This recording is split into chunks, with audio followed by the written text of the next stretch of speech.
देख रहे हैं, मेरा खाना रखा है और मुझे भूख भी लग रही है। खाऊंगी नहीं तो मेरे शरीर की गाड़ी कैसे चलेगी? गाड़ी को जैसे ईंधन की आवश्यकता होती है, वैसे शरीर के लिए भोजन की।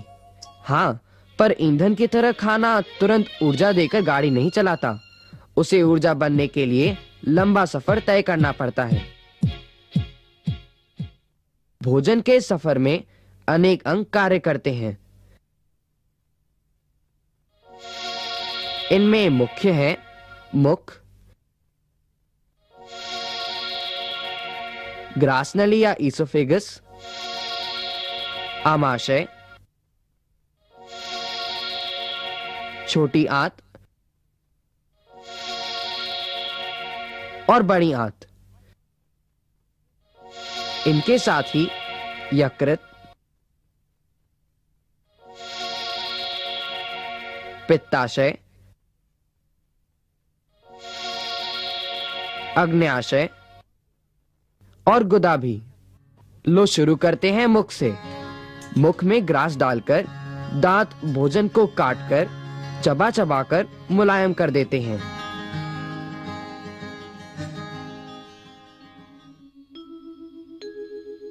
मुख में 4 प्रकार के दांत होते हैं। कृंतक या काटने वाले,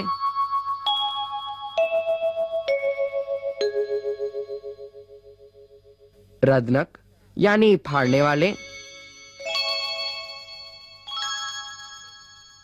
अग्रचर्वणक या आगे के चबाने वाले और चर्वणक यानी चबाने वाले दांत।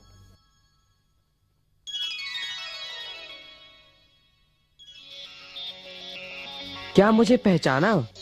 मैं भी तो हूँ भोजन सफर में, भूल ना जाना मुझे डगर में। हाँ हाँ, जानती हूँ तुम्हें, पहचानती भी हूँ। आपकी लार से ही तो खाना नरम होता है और अनेक ग्रंथियों से पाचक रस भी मिलते हैं। क्या कहा? जीभ? बिल्कुल ठीक। एक और बात बताता हूँ, जीभ शरीर की सबसे मजबूत मांसपेशी होती है। दांत खाद्य पदार्थों को छोटे छोटे टुकड़ों में तोड़ते हैं। इस दौरान लार ग्रंथियों का रस यानी लार भोजन में मिश्रित हो जाती है।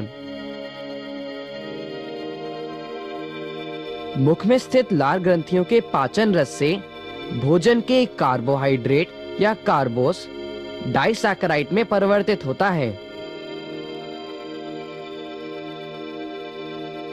जीभ खाने को इधर उधर ढकेलने में मदद करती है, इसलिए बार बार चबाने से रोटी मीठी लगती है, क्योंकि भोजन के कार्बोस का पाचन मुख से ही आरंभ हो जाता है।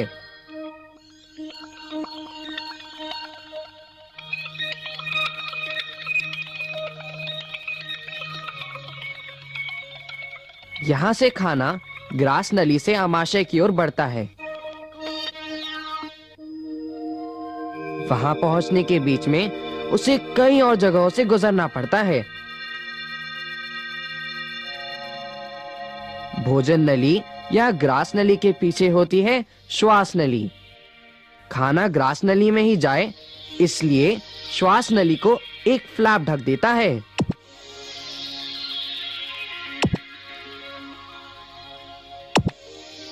अगर गलती से भोजन श्वास नली में चला जाए तो क्या होता है?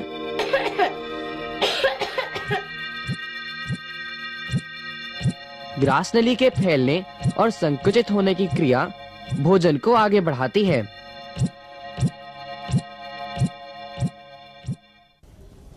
अब पहुंची हमारी यात्रा अपने सबसे महत्वपूर्ण पड़ाव यानी अमाशय में।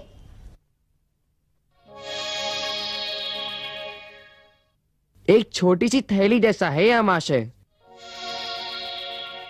अमाशय शरीर के बाईं ओर पसलियों के पीछे होता है। अमाशय के फैलने सिकुड़ने की क्रिया से खाने का मंथन होता है और जठर ग्रंथियों से हाइड्रोक्लोरिक रस निकलकर भोजन में मिलता है। जठर ग्रंथियां अमाशय की थैली में होती हैं।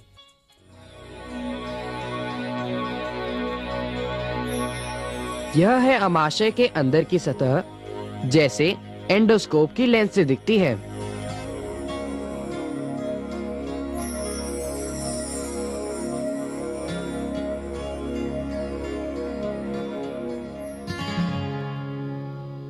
अब भोजन अमाशय से आगे डियोडेनम या ग्रहणी में जाएगा।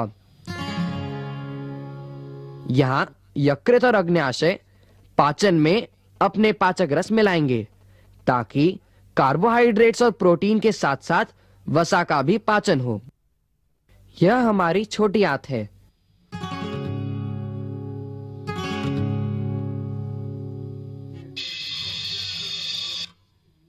और यह होती है 6 से 7 मीटर की।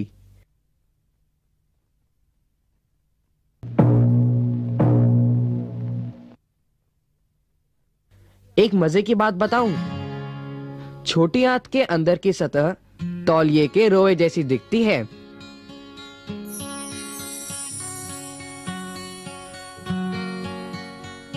जिसमें लाखों लाखों छोटे छोटे रोए होते हैं जिन्हें अंग्रेजी में विलाई कहते हैं।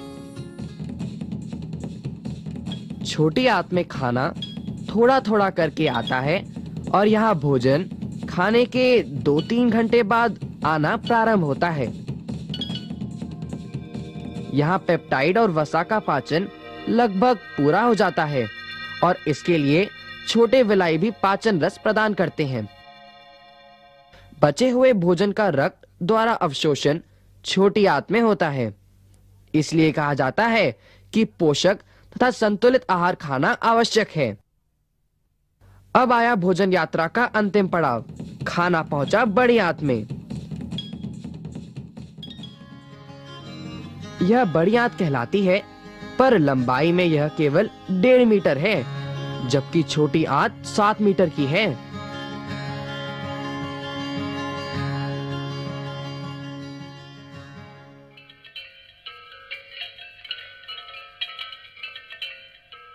लेकिन यह काम भी बहुत करती है।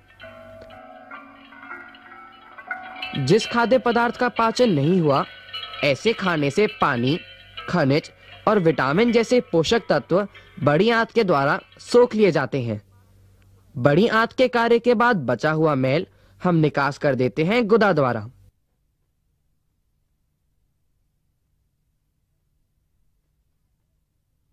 आप भी अपने दिन भर के भोजन का एक चार्ट बनाएं। देखें उसमें कितने कार्बोस, प्रोटीन और वसा है, पता लगाइए। भोजन के पाचन में लगते हैं लगभग 3 से 4 घंटे। मुख में भोजन का चर्वण और उसे मुलायम बनाने की प्रक्रिया होती है। ग्रास नली के फैलने और संकुचित होने से भोजन आगे बढ़ता है। अमाशय में भोजन के प्रोटीन पेप्टाइड में विभाजित होते हैं। छोटी आंत में प्रोटीन अमीनो एसिड में परिवर्तित होते हैं। डाइसैकेराइड ग्लूकोज में मिश्रित होते हैं। बचा हुआ प्रोटीन और कार्बोस रक्त में और वसा लिम्फ में अवशोषित होता है।